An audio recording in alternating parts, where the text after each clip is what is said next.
Hello बच्चों, कैसे हैं आप? उम्मीद करती हूँ आप बढ़िया और मज़े में होंगे। तो चलिए आज हम पढ़ते हैं अविकारी शब्द। बच्चों, अवयव का शाब्दिक अर्थ है जिसका व्यय ना हो। अतः अवयव ऐसे शब्द होते हैं जिनका रूप परिवर्तन नहीं होता। अर्थात अवयव या अविकारी शब्दों में लिंग, वचन, कारक, पुरुष आदि के प्रभाव से कोई विकार उत्पन्न नहीं होता। ऐसे शब्द हर दशा में अपरिवर्तित यानी एक समान रूप में ही प्रयोग होते हैं। हिंदी में संज्ञा, सर्वनाम, विशेषण और क्रिया विकारी शब्द है। इन शब्दों पर लिंग, वचन, कारक, पुरुष आदि का प्रभाव पड़ता है। फलतः इनके रूप बदलते रहते हैं। लेकिन कुछ ऐसे भी शब्द हैं जिनका प्रयोग वाक्य में होने पर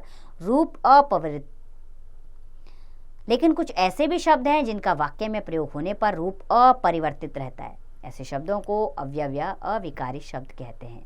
आइए इसकी परिभाषा जानें। अवयव या अविकारी शब्द वे शब्द हैं जिनके वाक्य में प्रयोग होने पर लिंग, वचन, पुरुष, काल, वाच्य आदि के प्रभाव से कोई परिवर्तन नहीं होता।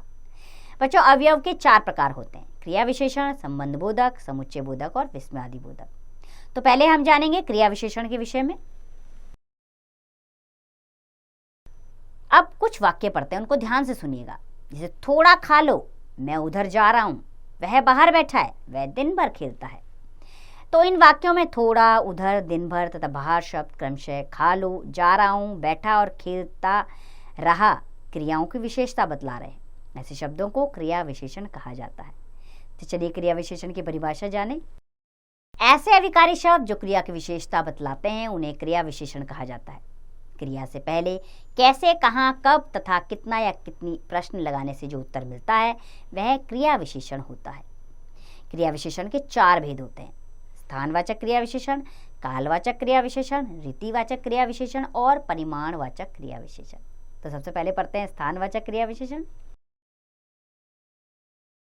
बच्चों, जो क्रिया विशेषण क्रिया में होने वाले कार्य का स्थान बतलाता है उसे स्थानवाचक क्रिया विशेषण कहते हैं। जैसे वह उधर सो रहा है, उधर; वह बाहर बैठा है, बाहर; भीतर चलो, वहां पढ़ेंगे, भीतर; कहाँ जा रहे हो। तो बच्चों, पिछले पृष्ठ के दिए गए वाक्यों में उधर, बाहर, भीतर, वहां, कहाँ क्रिया विशेषण है जो स्थान के बारे में बता रहे हैं। अतः यह स्थानवाचक क्रिया विशेषण है। बाहर, भीतर, इधर उधर, किधर, यहाँ वहाँ, पास, इस ओर, उस ओर, दाएं बाएं, ऊपर नीचे आदि शब्द स्थानवाचक क्रिया विशेषण के उदाहरण हैं। दूसरा है कालवाचक क्रिया विशेषण। जो क्रिया विशेषण क्रिया में होने वाले कार्य का समय बतलाता है उसे कालवाचक क्रिया विशेषण कहते हैं। जैसे वह दिन भर पढ़ता रहता है, वह प्रतिदिन दूध पीता है, सुमन बार बार रोएगा, मैं फिर कभी आऊंगा। तो इन वाक्यों में बच्चों दिन भर, प्रतिदिन, बार बार और फिर कभी क्रिया विशेषण है जो समय के बारे में बतला रहे हैं। अतः यह कालवाचक क्रिया विशेषण है। जब, कब, हमेशा, तभी, तत्काल, निरंतर, शीघ्र, पीछे, पिछले, कई बार आदि शब्द कालवाचक क्रिया विशेषण के उदाहरण हैं। तीसरा है रीतिवाचक क्रिया विशेषण। जिन क्रिया विशेषणों से क्रिया के संपन्न होने की रीति या ढंग का बोध होता है उन्हें रीतिवाचक क्रिया विशेषण कहते हैं। जैसे वह ध्यान पूर्वक पढ़ता है, अमित अचानक रो पड़ा, धीरे धीरे मत चलो, कदाचित वह झूठ नहीं बोल सकता। तो बच्चों, इन वाक्यों में ध्यान पूर्वक, अचानक, धीरे धीरे और कदाचित ऐसे क्रिया विशेषण हैं जिनसे क्रिया के संपन्न होने की रीति का बोध होता है। अतः यह रीतिवाचक क्रिया विशेषण है। अचानक, सहसा, एकाएक, धड़ाधड़, यथा तथा, सचमुच, अवश्य, शायद, संभवतः, ठीक, सच, जरूरी, मत, कदापि नहीं, कभी नहीं आदि रीतिवाचक क्रिया विशेषण के उदाहरण हैं। और चौथा है परिमाणवाचक क्रिया विशेषण। जिन क्रिया विशेषणों से क्रिया के परिमाण या मात्रा का बोध हो उन्हें परिमाणवाचक क्रिया विशेषण कहते हैं। जैसे कम बोलना ठीक है, तुम केवल पढ़ते रहते हो, खूब पढ़ो और नाम कमाओ, उतना खाओ जितना जरूरी है। तो बच्चों, इन वाक्यों में कम, केवल, खूब और उतना ऐसे क्रिया विशेषण हैं जिनसे क्रिया की मात्रा या परिमाण का पता चलता है। अतः यह परिमाणवाचक क्रिया विशेषण है। अति, भारी, लगभग, काफी, केवल, तनिक, ज्यादा, थोड़ा सा, बिल्कुल, पर्याप्त, बस, उतना आदि परिमाणवाचक क्रिया विशेषण के उदाहरण हैं। बच्चों, क्रिया विशेषण, विशेषण तथा क्रिया विशेषण दोनों तरह से प्रयोग किए जाते हैं। उनके प्रयोग को देखकर यह पता लगाया जा सकता है कि वे विशेषण के रूप में प्रयोग किए गए हैं अथवा क्रिया विशेषण के रूप में। जैसे कि एक शब्द है थोड़ा, क्रिया विशेषण के रूप में इसका प्रयोग होगा। जैसे एक शब्द है थोड़ा, विशेषण के रूप में प्रयोग होगा तुम थोड़ा दूध पी सकते हो। क्रिया विशेषण के रूप में मैं थोड़ा खा सकता हूँ। दोनों जगह विशेषण के रूप में भी आया, क्रिया विशेषण के रूप में भी थोड़ा शब्द आया। पर्याप्त विशेषण के लिए देश में पर्याप्त अनाज है। क्रिया विशेषण पर्याप्त सो लिए अब उठो। बहुत विशेषण के रूप में देश में बहुत नेता है। क्रिया विशेषण के रूप में बहुत हो लिया अब बस करो। अच्छा विशेषण के लिए तुम्हारा घर अच्छा है। क्रिया विशेषण के लिए तुम अच्छा गाते हो। बुरा विशेषण के लिए आसित कितना बुरा इंसान है। क्रिया विशेषण राम कितना बुरा लिखता है। तो विशेषण और क्रिया विशेषण दोनों में वही शब्द है। तो बच्चों इन उदाहरणों से यह पता चलता है कि जब कोई शब्द किसी संज्ञा या सर्वनाम की विशेषता बताता है तो वह विशेषण कहलाता है, परंतु वही शब्द जब किसी क्रिया की विशेषता का बोध कराता है तो वह क्रिया विशेषण होता है। दूसरा है हमारा संबंध बोधक। चलिए वाक्य पढ़ते हैं कुछ। मेरे सामने से भाग जा, पुलिस चोर के पीछे पड़ी है। राम घर के भीतर है, राधा शाम के बिना नृत्य नहीं करेगी। तो बच्चों इन वाक्यों में सामने से, के पीछे, के भीतर और के बिना ऐसे शब्द हैं जो वाक्य के संज्ञा शब्दों का संबंध अन्य शब्दों से बताते हैं। ऐसे शब्द संबंध बोधक शब्द कहलाते हैं। चलिए इसकी परिभाषा जानें। जिन शब्दों से संज्ञा अथवा सर्वनाम का वाक्य के दूसरे शब्दों के साथ संबंध जाना जाता है वह संबंध बोधक कहलाते हैं।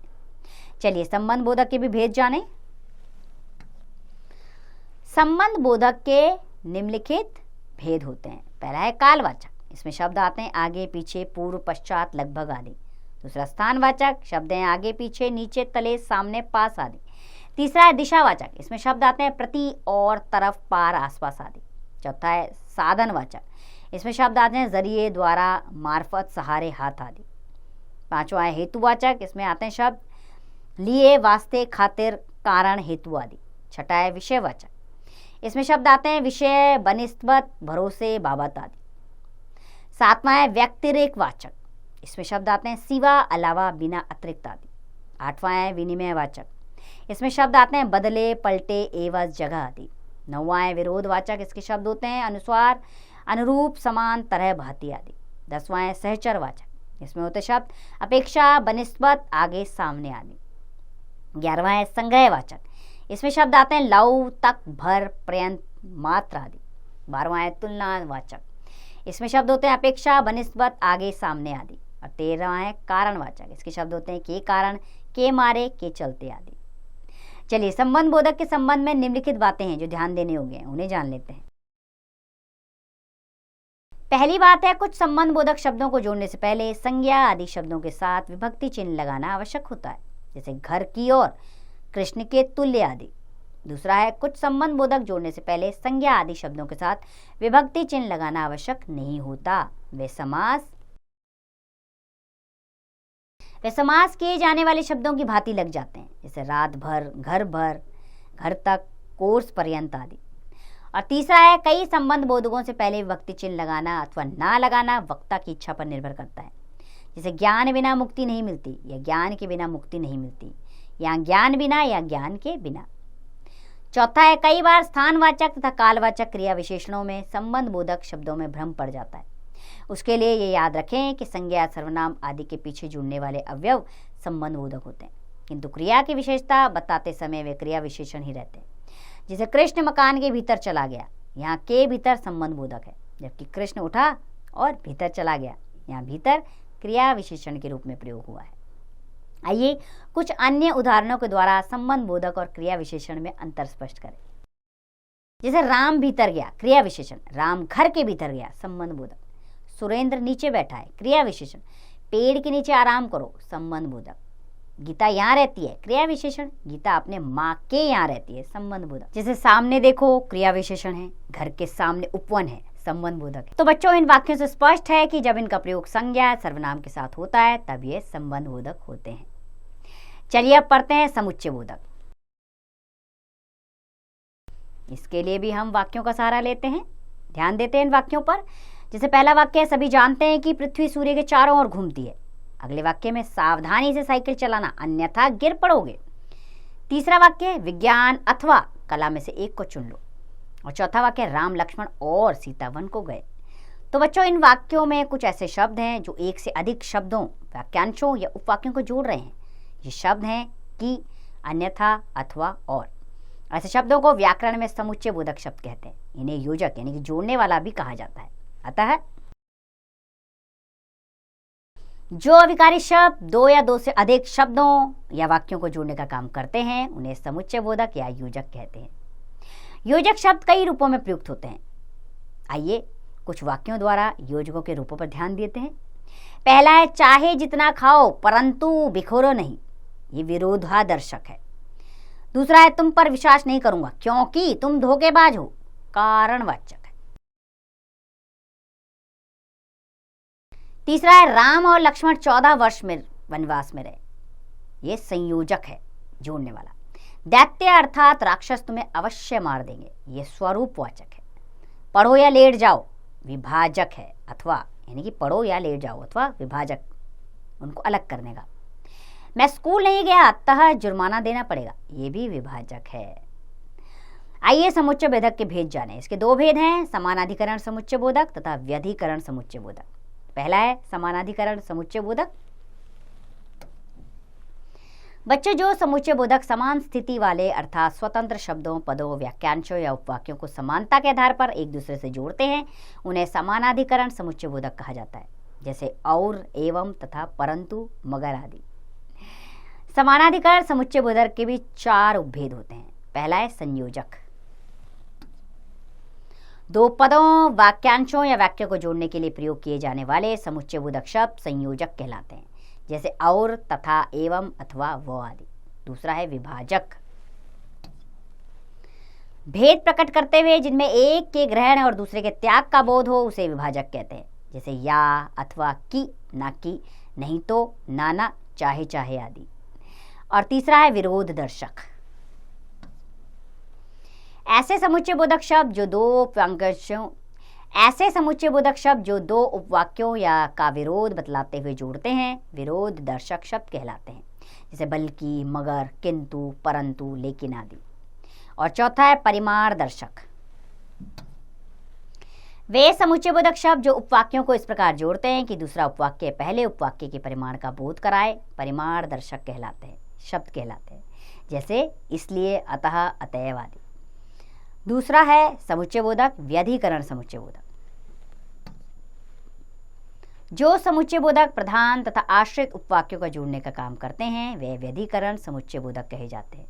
जैसे कि, क्योंकि, ताकि, तो आदि। बच्चों, व्यधिकरण समुच्चय बोधक के भी 4 उपभेद हैं। जैसे पहला है कारणवाचक। ऐसे समुच्चय बोधक शब्द जो मुख्य उपवाक्य की बात का कारण बताने का कार्य करते हैं उन्हें कारणवाचक कहा जाता है। जैसे क्योंकि, चूंकि, की, इसलिए, जो कि, कारण आदि। दूसरा है उद्देश्यवाचक। ऐसे शब्द जो समुच्चय बोधक बताने का कार्य करते हैं उद्देश्यवाचक कहे जाते हैं। जैसे कि, जो, इसलिए, ताकि आदि। तीसरा है संकेतवाचक। वे समुच्चय बोधक शब्द जो संकेत बताने का कार्य करते हैं संकेतवाचक कहलाते हैं। जैसे जो, तो, चाहे, परंतु, यद्यपि, तो, भी, अगर की, या तो आदि। और चौथा है स्वरूपवाचक। वे समुच्चय बोधक जो स्वरूप बताने का कार्य करते हैं अर्थात जिनका प्रयोग मुख्य वाक्य के कथन को खोलकर रखने के लिए किया जाता है स्वरूपवाचक कहलाते हैं। जैसे कि, जो, अर्थात, मानो आदि। और चौथा है विस्मयादि बोधक। विस्मयादि बोधक अवयव, इसके लिए भी हम वाक्य की तरफ चलते हैं। जैसे वाक्य, हाय मेरी दुनिया ही लुट गई, अरे पापा आ गए, वाह तुमने ऐसी ही आशा थी, वाह तुमसे ऐसी ही आशा थी, छी छी कितनी गंदगी है, सावधान कार्य प्रगति पर है, आहा हम प्रतियोगिता जीत गए। तो बच्चों, इन वाक्यों में हाय, अरे, वाह, हे भगवान, सावधान, छी छी, आहा मन के भिन्न भिन्न भावों को प्रकट कर रहे हैं। ये विस्मयादि बोधक शब्द है। विस्मयादि बोधक शब्द का निर्माण विस्मय प्लस आदि बोधक इन 3 शब्दों के संयोजक से हुआ है। अतः इसका अर्थ है विस्मय आदि भावों का बोध कराने वाले शब्द। हमारे मन में अनेक प्रकार के भाव उठते हैं। विभिन्न परिस्थितियों में विभिन्न दृश्यों को देखकर हमारे मन में उत्पन्न भावों को प्रकट करने वाले शब्द विस्मयादि बोधक शब्द कहलाते हैं। आइए इसकी परिभाषा जान लें। विस्मयादि बोधक अवयव वे पद हैं जिनका प्रयोग वाक्य में वक्ता के शोक, हर्ष, घृणा आदि मनोभावों की अभिव्यक्ति के लिए होता है, किंतु उनका संबंध वाक्य या उसके किसी विशेष पद से नहीं होता है। चलिए विस्मयादि बोधक शब्दों की विशेषताएं जान लेते हैं। तो पहली विशेषता है, ये भी अविकारी शब्द होते हैं, अर्थात लिंग, वचन व कारक के कारण इनका रूप नहीं बदलता। दूसरा, ये शब्द अनायास मुंह से निकल जाते हैं। तीसरा, इन शब्दों का प्रयोग वाक्य के प्रारंभ में होता है। चौथा, इन शब्दों के बाद विस्मयादि बोधक चिन्ह का प्रयोग होता है। और विस्मयादि बोधक चिन्ह क्या होता है? एक डंडा और नीचे बिंदु। अगला है, इनका संबंध वाक्य या उसके किसी शब्द से नहीं होता। इनका कार्य केवल मन के भावों को प्रकट करना होता है। अब विस्मयादि बोधक अवयवों का वर्गीकरण जान लेते हैं। बच्चों, विस्मयादि बोधक अवयवों का वर्गीकरण निम्नलिखित रूप से किया गया है। पहला है हर्षबोधक। इसके शब्द होते हैं आहा, शाबाश, जय जय, धन्य धन्य। दूसरा है शोक बोधक। इसके शब्द होते हैं उफ, हाय, हाय राम, ओह, बाप रे। तीसरा होता है आश्चर्य बोधक। इसके शब्द हैं वाह, हैं, आए, ओहो, क्या सुंदर। चौथा है अनुमोदन बोधक। इसके शब्द होते हैं ठीक, वाह, शाबाश, हाँ हाँ, अच्छा।